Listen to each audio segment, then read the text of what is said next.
하나님 말씀 봉독하겠습니다. 이사야서 9장 1절에서 7절까지의 말씀입니다. 구약 977면 어간에 있습니다.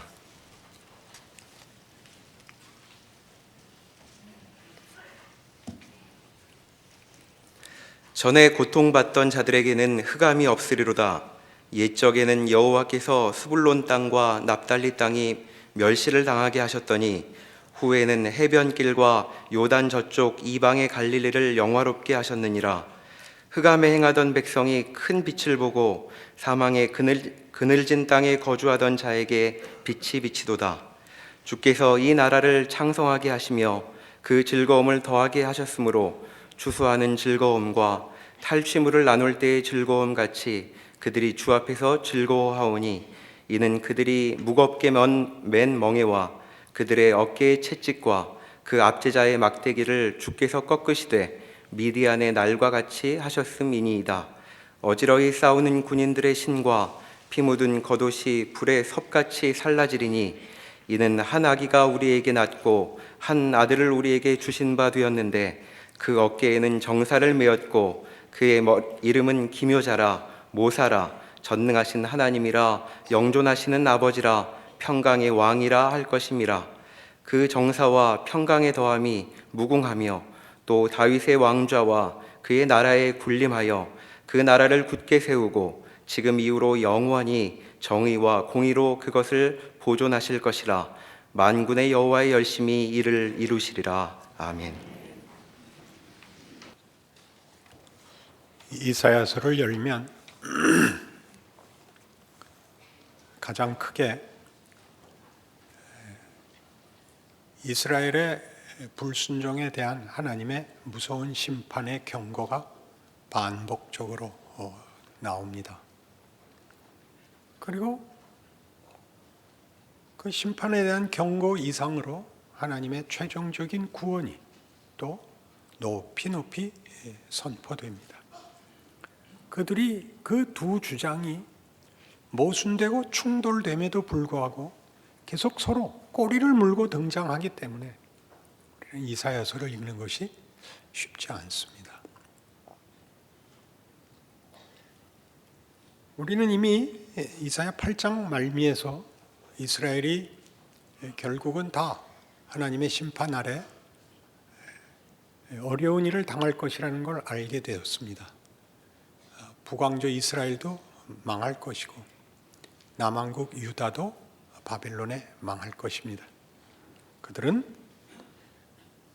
8장 22절에 있는 바와 같이 땅을 굽어보아도 혼란과 흑암과 고통의 흑암뿐이리니 그들이 심한 흑암 가운데로 쫓겨 들어가리라 라는 절망과 비통한 그 하나님의 경고와 심판 속에 놓여 있는 것을 봅니다. 그리고 9장은 대단히 돌연한 반전이 등장합니다. 전에 고통받던 자들에게는 흑암이 없으리로다.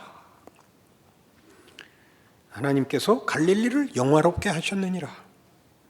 흑암에 행하던 백성이 큰 빛을 보고 사망의 그늘진 땅에 거주하던 자에게 빛이 비치도다 라는 반전을 앞에 8장의 결말과 도저히 이을 수 없는 9장의 선언을 만납니다. 너무나 간단한 역전이라서 너무나 명백한 그리고 너무 쉬운 반전이라서 믿어지지가 않습니다. 이사야를 읽는 모든 독자들에게 8장과 9장의 연결은 도무지 그 연결점을 찾을 수가 없어 보입니다. 이것은 모두 가장 중요하게 여호와께서 그리하시겠다는 우리로서는 이해할 수 없는 선언으로 모든 것이 선포되고 있습니다. 9장 1절도 여호와께서 스불론 땅과 납달리 땅을 멸시하였고 멸시당하게 하셨고 나중에는 갈릴리를 영화롭게 하십니다. 여호와께서 그리하십니다. 3절에 보는 바와 같이 주께서 이 나라를 창성하게 하사 즐거움을 기쁨을 회복하실 것입니다. 그들이 무겁게 맨 멍에와 그들의 어깨에 채찍과 그 압제자의 막대기를 주께서 꺾으실 것입니다. 단 하나의 설명은 하나님께서 그리하실 것이다 라는 것으로 다른 모든 이해를 혹은 설명을 혹은 무슨 도전을 다 물리치십니다. 그것이 어떻게 가능하냐? 그걸 우리가 어떻게 믿냐? 라는 데 등장하는 증거는 6절에 보는 바와 같이 이는 한 아기가 우리에게 낳고 한 아들을 우리에게 주신 바 되었는데 그의 어깨에는 정사를 메었고 그의 이름은 기묘자라 모사라 전능하신 하나님이라 영전하시는 아버지라 평강의 왕이라 할 것임이라.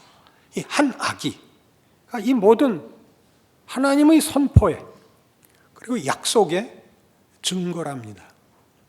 그리고 이 아기는 이미 낳습니다. 이 아기가 태어났기 때문에 이 모든 하나님의 선포들, 회복, 구원, 승리, 역전은 기정사실과 다름없다라고 선포되고 있습니다. 우리는 이 아기가 이사야 7장에서 아하스에게 주어진 징조였던 것을 기억합니다. 처녀가 잉태하여 아들을 낳으리니 그 이름을 임마누엘이라 하라. 그 징조였고 그 약속이었습니다. 그때는 낳을 아기였고 지금은 태어난 아기입니다. 약간의 시간이 흘렀겠죠? 우리는 이 아기가 나중에 신약에 와서 처녀가 잉태하여 아들을 낳는 예수 그리스도로 성취되고 구체화되고 역사 속에 하나님의 증거와 신실하심과 약속의 진실됨으로써 실체가 되고 역사가 되는 것을 봅니다.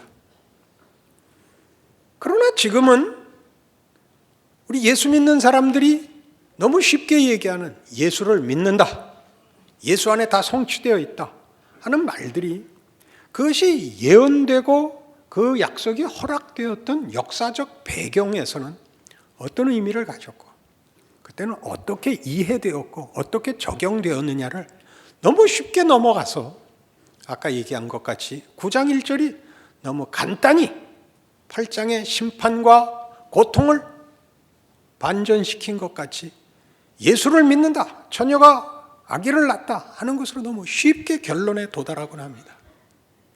그 역사의 무게, 시대적 깊이와 긴 시간에 걸친 하나님의 신실하심, 하나님의 진정한 길이, 깊이, 무게들을 제대로 담아내지 못하곤 합니다.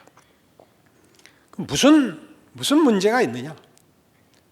역사, 그리고 한 개인의 인생이 가지는 무게를 임마누엘이라는 약속 속에서 하나님이 어떻게 우리 모두에게 약속하시고 그 일을 실제로 행하고 계시는지를 우리는 너무 쉬운 결론 때문에 분명한 결론이지만 그 결론에 가는 과정에서의 역사적 길이와 깊이를 다 채우지 못하는 바람에 우리 인생을 이해하는데 그 무게를 제대로 갖추지 못하고 하는 것 같습니다.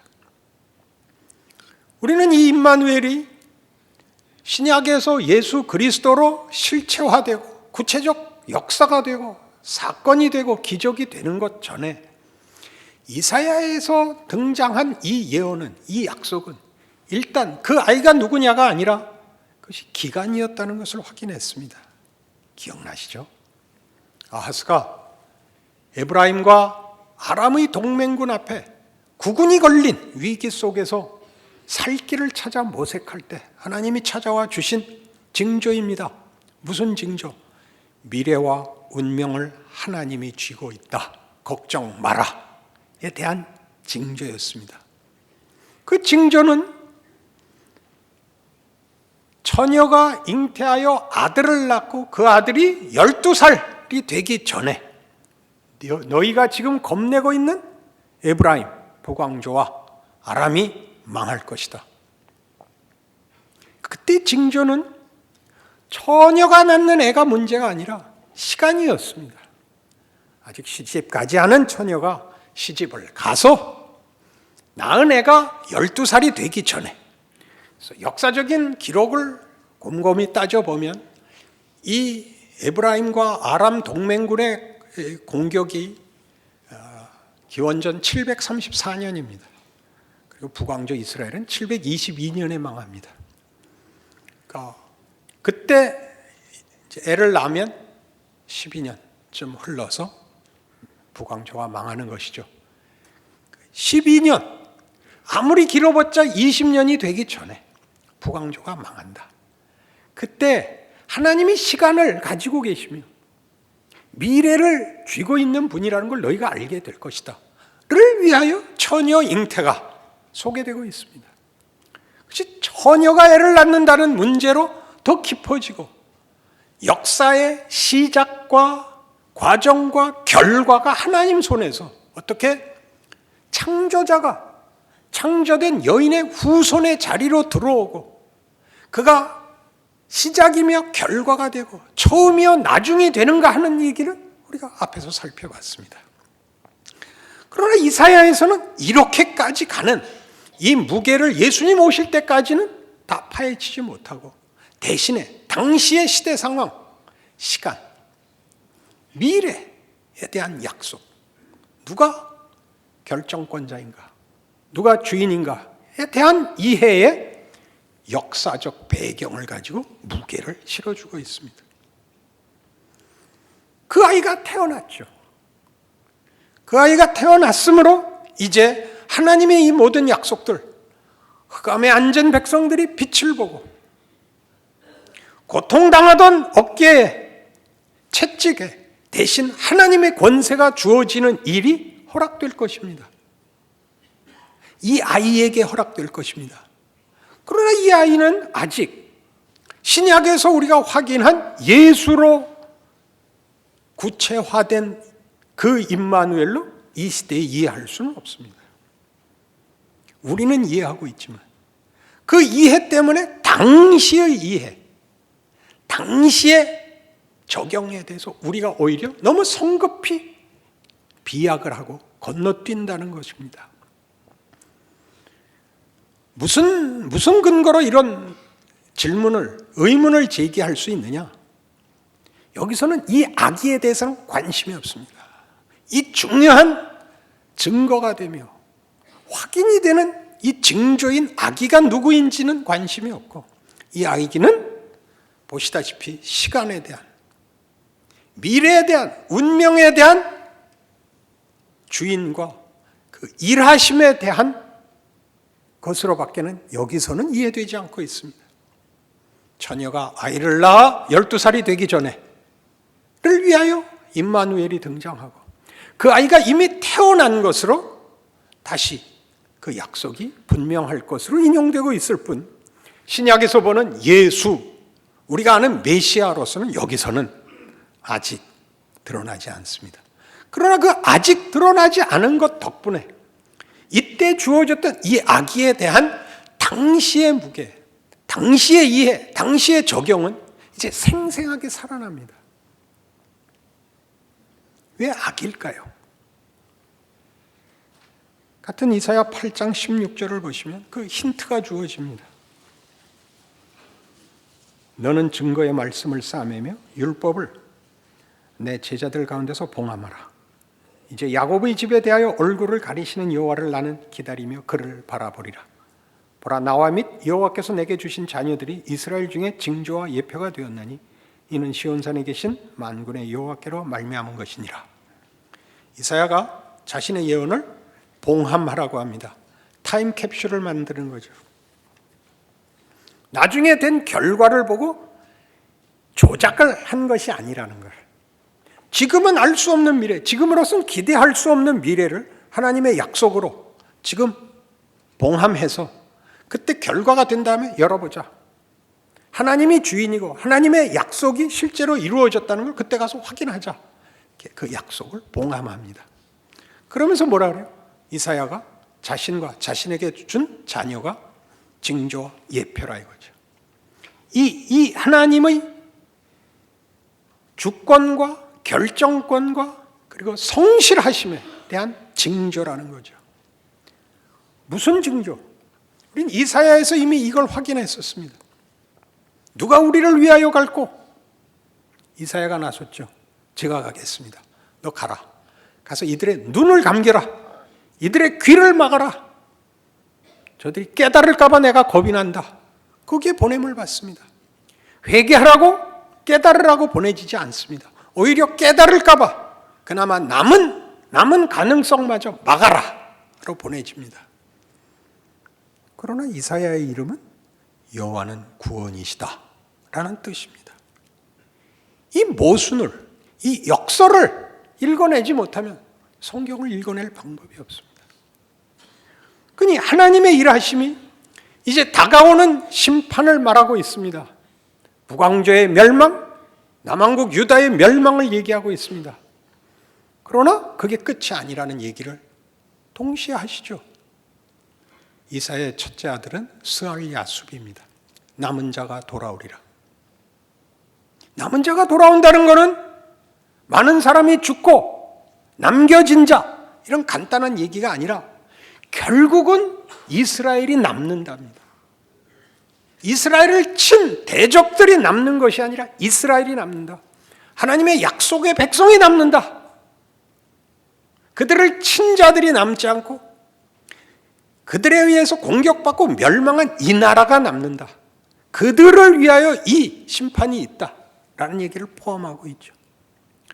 마헬살랄 하스바스는 이스라엘을 친 그들이 망한다. 유다를 친 북왕조 이스라엘과 아람이 먼저 망한다. 하나님의 심판이 임박해 있다. 급박하다. 남왕조 유다에겐 이런 뜻까지 포함됩니다. 너희들 바벨론에게 망할 것이다. 그러나 걱정 마라. 그들이 망하고 너희는 남는다. 라는 뜻이 되죠. 그게 왜 아기에게 주어지냐 이거죠. 그런 약속. 하나님의 심판이 끝이 아니다. 구원을 위하여 있는 것이다가 왜 아기에게 주어지냐죠. 예수, 그러면 우리가 문제가 간단히 해결됩니다마는 예수의 권능, 기적, 구원, 은혜 이렇게 한꺼번에 다 몰아서 우리 몽땅 쉽게 언제나 해결합니다마는 이 당시에는 예수 아직 모를 때입니다. 아기죠, 그냥. 왜 아기죠? 이 아기는 이름조차 없습니다. 그 힌트는 이사야와 그의 두 아들입니다. 아기란 뭐죠? 아기가 태어난다는 것, 미래를 가지는 것이죠. 미래를 가지는 것입니다. 출생이란 미래를 가지는 것입니다. 시작입니다. 끝장을 보려고 태어나는 것이 아닙니다. 아기라는 이름이 이미 시작이요 미래를 여는 그 지위와 신분인 것입니다. 그게 아기입니다. 하나님께서 이스라엘 백성을 포로로 잡혀가게 놔두시고 그들의 불신앙과 거부한 모든 죄에 대한 심판을 내리실지라도 그들을 존속시키십니다. 그러니까 모든 인류가, 모든 인생이 애를 가질 때마다, 애가 태어날 때마다 세상의 죄와 사망과 하나님을 반대하는 것이 이기지 않고 하나님이 이긴다! 라고 기억하라는 것이 한 아기인 것입니다. 예수 안에서 구체화되고 그 기적과 능력과 승리가 현실로 보여질 것입니다만은 이미 이때 주시는 겁니다. 우리 모두에게 예수를 믿고 안 믿고보다 더 크게 모든 인류, 모든 인생에게 줍니다. 애를 줍니다. 애가 태어날 때마다 이 역사는 죽음으로 끝나지 않고 우리 인생은 희망이 있다 라는 메시지를 저들의 맨 멍에와 채찍을 대신하여 하나님의 권세를 그 위에 얹은 세상이 가지는 권력, 세상의 운명보다 더 큰 하나님의 의지를 얹어 우리에게 희망을 전하고 있는 것입니다. 결국 죽는데요? 그 말을 하고 싶은 거죠. 결국 죽는데요. 그 죽음의 자리로 가면 다 망하고 끝나는 것이 아니라 거기 예수의 십자가가 서 있는 겁니다. 아무도 사망을 피할 수 없듯이 아무도 예수 안에 있는 은혜에서 도망갈 수 있는 자가 없습니다. 죽음을 피할 수 없듯이 예수의 쓸어 담음, 끌어안으면서 벗어날 수 없습니다. 거기 부활을 세우십니다. 무엇이 겁이 나겠습니까? 이는 한 아기가 우리에게 낳고 한 아들을 우리에게 주신 바 되었는데 그 어깨는 정사를 메었고 그 이름은 기묘자라, 모사라, 전능하신 하나님이라, 영존하신 아버지라, 평강의 왕이라 할 것이미라. 이 모든 것이 거기에 묻어 있습니다. 하나님의 주권, 위대함, 기적, 반전, 진정성, 두려우심, 권능, 구원, 은혜, 용서, 거기 다 묻어 있는 겁니다. 모든 가정에, 여러분의 나이, 여러분의 경우, 여러분의 현실 속에 그렇게 한 아기로 태어나서 여러분이 온 이 자리까지, 죽음이 눈앞에 있는 자리까지, 죽는 자리까지 다 뭐라고요? 그의 어깨는 정사를 메었고 그 이름은 기묘, 모사, 전능하신 하나님, 영존하신 아버지, 평강의 왕 이라는 이름, 약속, 성실하심과 권능이 거기에 다 허락되어 있습니다. 로마서 8장으로 가시죠.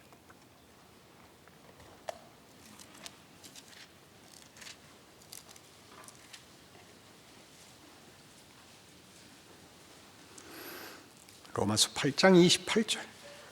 우리가 알거니와 하나님을 사랑하는 자, 곧 그의 뜻대로 부르심을 입은 자들에게는 모든 것이 합력하여 선을 이루느니라. 하나님이 미리 아신 자들을 또한 그 아들의 형상을 본받게 하기 위하여 미리 정하셨으니 이는 그런 많은 형제 중에서 맏아들이 되게 하려 함이니라. 또 미리 정하신 그들을 또한 부르시고 부르신 그들을 또한 의롭다 하시고 의롭다 하신 그들을 또한 영화롭게 하셨느니라. 하나님의 예정과 예지, 그리고 구체적인 부르심과 그 칭의와 완성을 얘기하고 있습니다. 전문적 신학적 용어로 구원의 서정이라고 합니다. 여러분들도 다 겪으셨습니다. 부르심과 회개와 그리고 구원을 확인하는 일과 성화와 영화로의 인도하심을 경험하고 계십니다. 이 모든 것은 완료형으로 되어 있습니다. 이미 끝난 일로 기록되어 있습니다. 미리 정하신 그들을 또한 부르시고 부르신 그들을 또한 의롭다 하시고 의롭다 하신 그들을 또한 영화롭게 하셨느니라. 또 전문적인 용어로 예언적 완료라고 합니다. 하나님이 정하시면 그것이 결과입니다. 그것이 사실입니다. 하나님의 뜻을 거스를 수 있는 것은 없고 하나님은 스스로를 부정하실 수 없기 때문에 그의 작정은 곧 운명이 되고 결과가 됩니다. 그러니까 하나님을 사랑하는 자, 그의 부르심을 입은 자들에게는 모든 것이 합력하여 선을 이룹니다. 그것은 하나님의 의지입니다. 성경이 얘기하고 싶은 것은 우리의 이해, 우리의 보상의 개념, 우리가 아는 원칙, 인과관계 이런 모든 것보다 하나님의 의지가 우선한다, 우위에 있다 이렇게 선언하는 것입니다. 여러분들은 당연히 이런 질문을 가지게 됩니다. 멋대로요? 그렇게 혼란스럽게요? 우리도 가지고 있는 우리의 권리입니다. 인간이 가진 최고의 권리가 뭐냐? 변덕이죠. 변덕이란 뭐냐? 일관성이 없는 고집입니다. 여러분의 최종적 결정은 언제나 기분 나는 대로입니다. 그때 그 기분은 여러분이 설명할 수 있을 때도 있고 설명할 수 없을 때도 있고 대의에 맞을 때도 있고 대의에 맞지 않을 때도 있습니다. 우리는 죄인이니까 당연히 말이 안 되는 고집을 부리곤 합니다. 그러니까 이것이 혼란스럽죠. 하나님이 자기 멋대로 하신다. 이게 우리 혼란스럽죠. 그러나 하나님은 거룩하십니다. 선하십니다. 의로우십니다. 그의 주권과 그의 자유, 그의 고집은 선함을 위해서입니다. 유익을 위해서 그리하십니다. 원칙을 넘어서십니다. 얼마나 고맙습니까? 그걸 읽어내지 못하면 성경을 읽지 못합니다. 성경을 오르신 말씀으로 읽어서는 은혜를 받을 여유가 없습니다. 하나님이 선하심과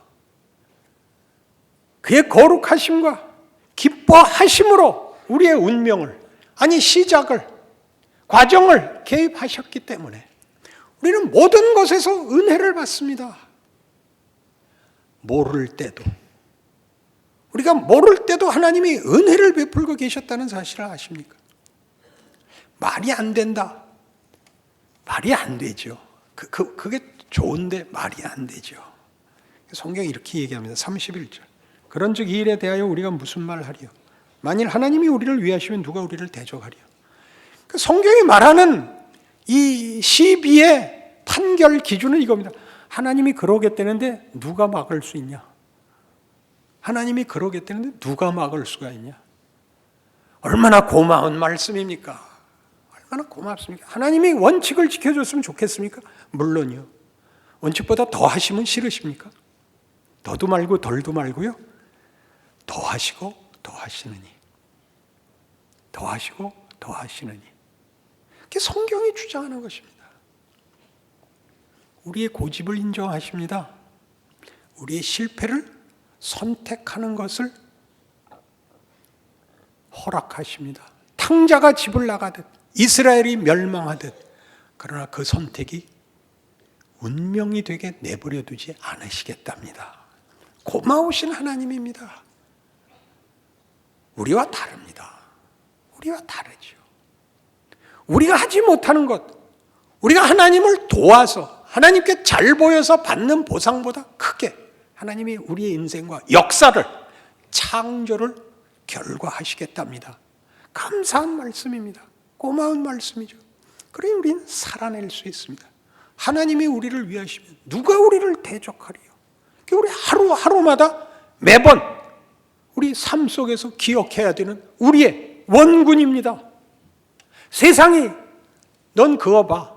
우리에게 무슨 공격을 합니까? 자폭을 요구하고 있습니다. 넌 안 돼. 넌 자랑할 게 없잖아. 네가 생각해도 말이 안 되잖아. 네가 어제도 못했는데 오늘 할 수 있을 것 같아? 내일이라고? 내일 돼봐. 거길 이기는 겁니다. 하나님이 우리를 위하시면 누가 우리를 대적하리요? 증거가 뭐냐고요? 32절. 자기 아들을 아끼지 아니하시고 우리 모든 사람을 위하여 내주시니까 어찌 그 아들과 함께 모든 것을 우리에게 주시지 아니하겠느냐. 그 아들을 내주시니입니다. 예수 안에서 확인되는 하나님의 신실하심과 권능의 구체적 역사적 증거이죠. 그것이 그 당시에 어떻게 확인됐냐고요? 그때는 한 아기였습니다. 태어나는 모든 아기들에게 하나님의 신실하심과 궁극적 구원의 약속들이 얹혀져 실려 증거가 되곤 했다고요. 그땐 다 확인하지 못했겠죠. 그 암담한 현실을 겪는 동안 그 결과를 아직 보기 전에 그들이 가질 희망은 적었겠죠.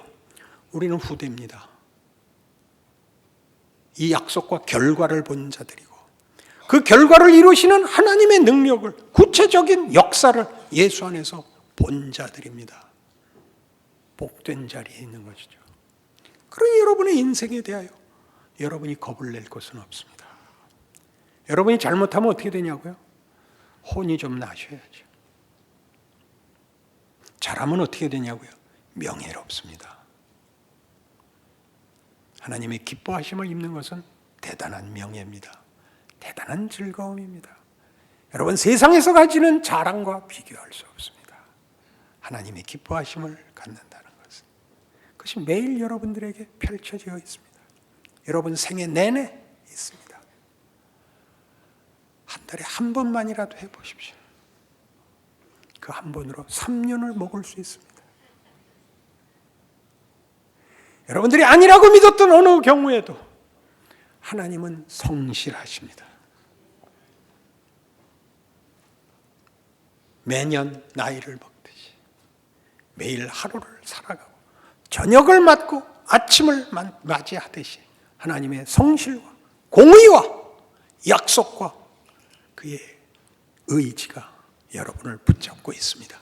그걸 확인하셔서 여러분의 삶을 귀하게 승리하시고 견디시고 이기십시오.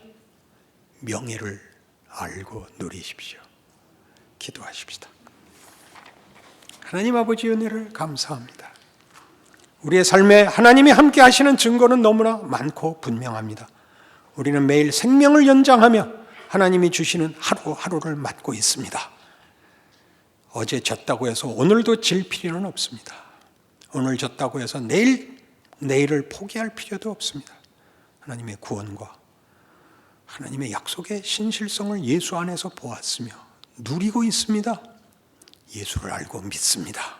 그러니 우리의 인생도 믿음으로 이겨내고 자랑하고 기뻐하고, 그리고 무엇보다 하나님의 영광을 아는 그 기적이 우리와 우리를 지켜보는 이웃들 앞에 넘쳐나는 우리의 생애가 되게 하옵소서. 예수님 이름으로 기도합니다.